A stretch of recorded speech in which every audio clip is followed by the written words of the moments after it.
My fellow Americans, you deserve the truth, and I know you can handle it. My name is Jonna Mendez, and I was chief of disguise at the CIA.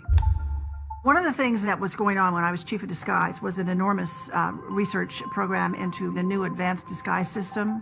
It was basically the masks that everybody always wondered if we used masks, and this was the beginning. This is a series of photographs of when I met George H.W. Bush in the Oval Office and revealed to him that I was briefing him wearing a mask.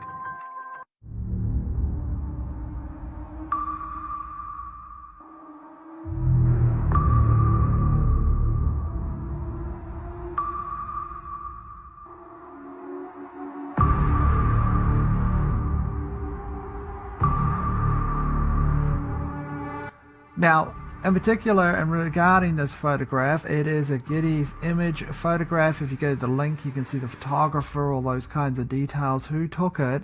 So what is the anomaly with this particular photograph?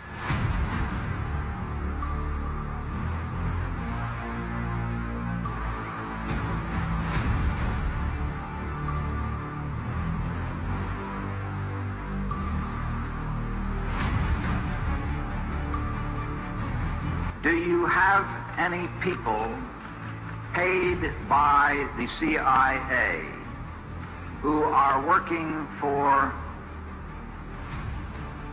television networks? This, I think, gets into the kind of getting into the details, Mr. Chairman, that I'd like to get into in executive session.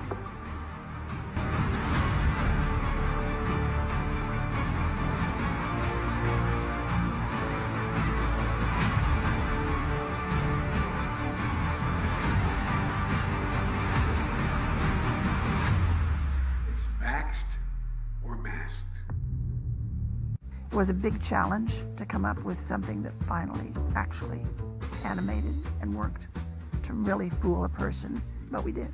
They learned the art.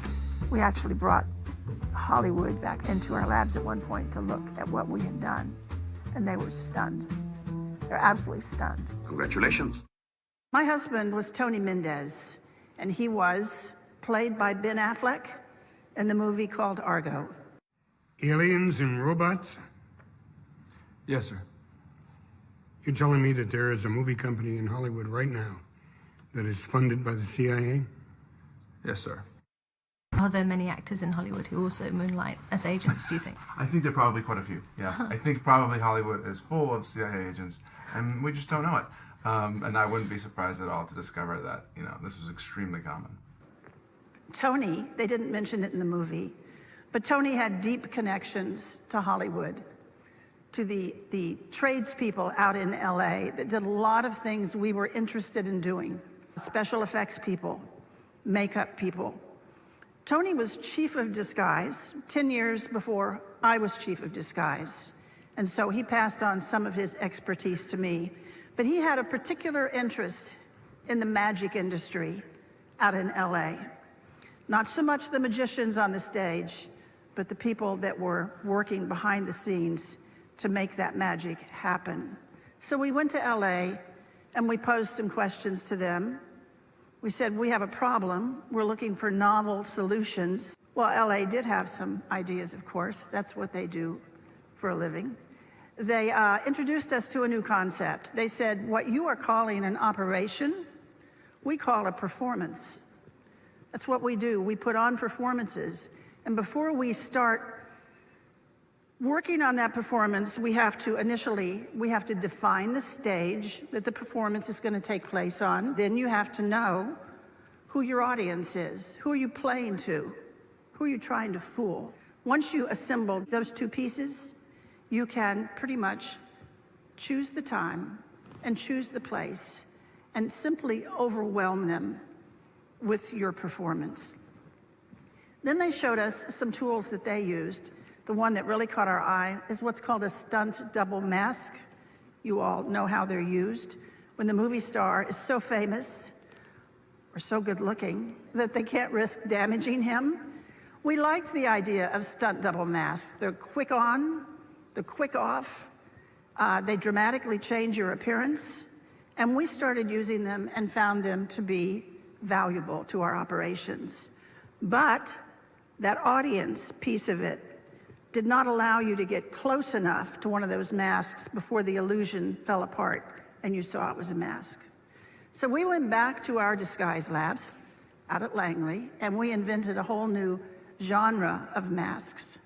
Masks that are so good, that are so realistic, that you can actually get up close and have a personal contact with someone for an extended period of time. They're good enough that you can brief the President of the United States in the Oval Office wearing a mask. And he isn't sure if it's you or if it's someone else. Those masks were the beginning of a whole new generation of work that we did at the CIA. Once we could make these masks that fit you so well, then we discovered we could make a twin. We could make another you. There could be two of you. We could actually make 5 or 6 of you, but usually one extra was all we needed. We will respond accordingly. God bless you all, and may God protect our troops. But that's only the tip of the iceberg. As longtime CIA lawyer John Rizzo tells it, the relationship between the spy agency and La La Land is quite cozy. In his new book, Company Men, Rizzo says that actors, producers, and other movie-making power players were always happy to help out the CIA in any way they could. You work for the very enemy you thought you were fighting. It's impossible. Then tell me why you've never been to Langley. You've been lied to. All lower-level agents have been lied to. I am trying to help you here. So you're saying I'm working for the enemy? And that you are the enemy? Sydney, this is your last chance. You have to go.